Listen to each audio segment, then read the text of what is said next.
Setelah berhasil merebut wilayah Hijaz dari tangan keturunan Nabi, keluarga Saud menghadapi tantangan yang besar, yaitu bagaimana mereka bisa diterima secara luas sebagai penguasa atas dua kota suci Islam, yaitu Mekah dan Madinah. Padahal mereka bukan keturunan Nabi, dan bahkan baru saja menggulingkan penguasa yang jelas-jelas memiliki nasab langsung dari Nabi Muhammad SAW. Disinilah kecerdikan politik Ibnu Saud dan kekuatan ideologi Wahabisme memainkan perannya. Sejak awal, Wahabisme bukan sekedar aliran pemikiran keagamaan. Ia adalah ideologi politik yang dibungkus dengan semangat religiusitas tinggi. Muhammad bin Abdul Wahab yang memulainya pada abad ke-18 tidak hanya ingin memurnikan ajaran Islam dari segala bentuk tradisi lokal dan praktik yang dianggap syirik, tetapi juga membangun sistem sosial dan kekuasaan yang berdasarkan pemahaman tunggal atas teks suci.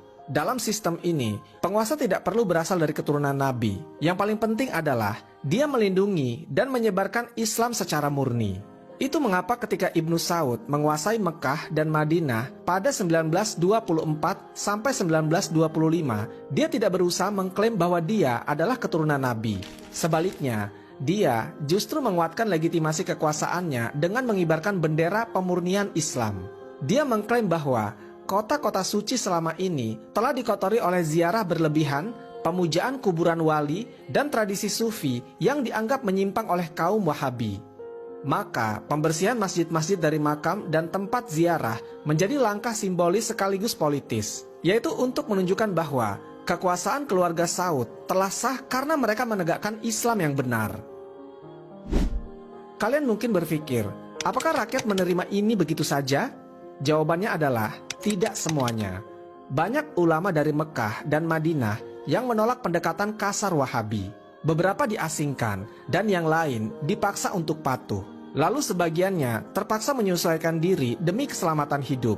Tapi perlu diingat, saat itu Ibnu Saud sudah punya kekuatan militer yang besar, ditambah para pendukung fanatik dari kalangan Ikhwan, kelompok milisi bersenjata yang sangat setia pada Wahabisme.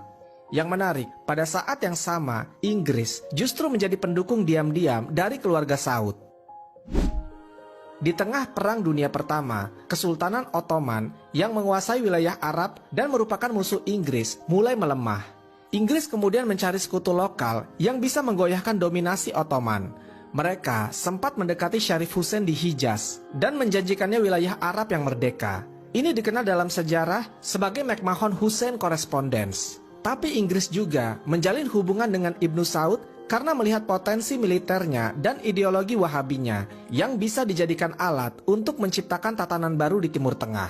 Bukti dukungan Inggris ini cukup nyata. Sejak awal 1920-an, Ibnu Saud menerima dana dan persenjataan dari Inggris. Mereka menganggap Ibnu Saud lebih bisa dikontrol ketimbang Syarif Hussein yang lebih ambisius dan memiliki klaim terhadap gelar khalifah. Ketika Ibnu Saud menyerbu Hijaz dan menggulingkan Syarif Hussein, Inggris tidak melakukan perlawanan berarti. Justru sebaliknya, mereka memberikan ruang politik agar Ibnu Saud bisa memantapkan kekuasaannya. Pada tahun 1932 menjadi momen yang penting. Ibnu Saud memproklamirkan berdirinya negara baru yang bernama Al-Mamlakah Al-Arabiyah As-Saudiyah atau Arab Saudi. Ini satu-satunya negara di dunia yang dinamai dari nama keluarga penguasanya. Sebuah langkah yang secara simbolik menunjukkan bahwa negeri ini adalah milik keluarga Saud, bukan milik seluruh umat Islam, apalagi milik keturunan Nabi Muhammad SAW. Setelah proklamasi, Ibnu Saud terus memperkuat kekuasaannya dengan menciptakan sistem yang menggabungkan otoritas kerajaan dan kekuasaan ulama Wahabi. Dalam sistem ini, keluarga Saud mengatur urusan politik dan ekonomi, sedangkan ulama Wahabi mengurus hukum dan moral masyarakat. Dua kekuatan ini saling menopang. Para ulama memberi stempel halal atas kekuasaan raja, sementara raja memberikan wewenang kepada ulama untuk mengontrol kehidupan sosial, termasuk pendidikan, media, dan perilaku warga. Dengan kontrol penuh atas dua kota suci, sumber kekayaan minyak yang mulai ditemukan sejak 1938 dan dukungan politik dari Barat, keluarga Saud berhasil memperkuat posisi mereka secara global.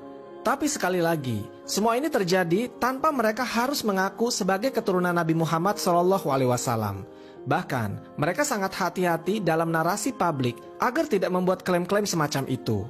Sebab mereka tahu, jika terlalu menonjolkan legitimasi keagamaan lewat nasab, itu tidak akan membuka celah bagi keturunan Nabi lainnya untuk menantang posisi mereka.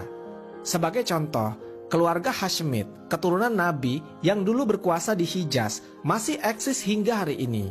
Mereka sekarang menjadi keluarga kerajaan di Yordania dan hingga kini masih membawa gelar Sayyid atau Syarif yang menunjukkan hubungan darah mereka dengan Nabi Muhammad SAW. Tapi berbeda dengan Arab Saudi, kerajaan Yordania tidak menguasai Mekah dan Madinah, sehingga posisi mereka dalam dunia Islam tidak sekuat dulu. Yang lebih menarik lagi, Arab Saudi mulai mengontrol narasi sejarah di dunia Islam lewat lembaga-lembaga dakwah dan pendidikan internasional. Mereka mendanai pembangunan masjid, menyebarkan buku-buku Wahabi ke berbagai negara, dan mendirikan universitas Islam seperti Universitas Islam Madinah. Disinilah pengaruh mereka makin terasa, pemahaman Islam yang sangat tekstual, skriptual, dan menolak banyak tradisi lokal menjadi arus utama di banyak tempat, bahkan di luar negeri seperti Indonesia, Pakistan, dan Afrika. Namun, semua pengaruh besar itu tidak mengubah fakta dasar bahwa Raja Arab Saudi bukan keturunan Nabi Muhammad SAW. Bahkan dalam struktur sosial Arab Saudi sendiri, status sebagai Sayyid atau keturunan Nabi memiliki tempat yang spesifik, tapi bukan yang tertinggi. Para Sayyid tetap dihormati secara sosial, tapi mereka tidak memiliki akses ke kekuasaan politik. Semuanya tetap berada di tangan keluarga Saud dan ulama Wahabi.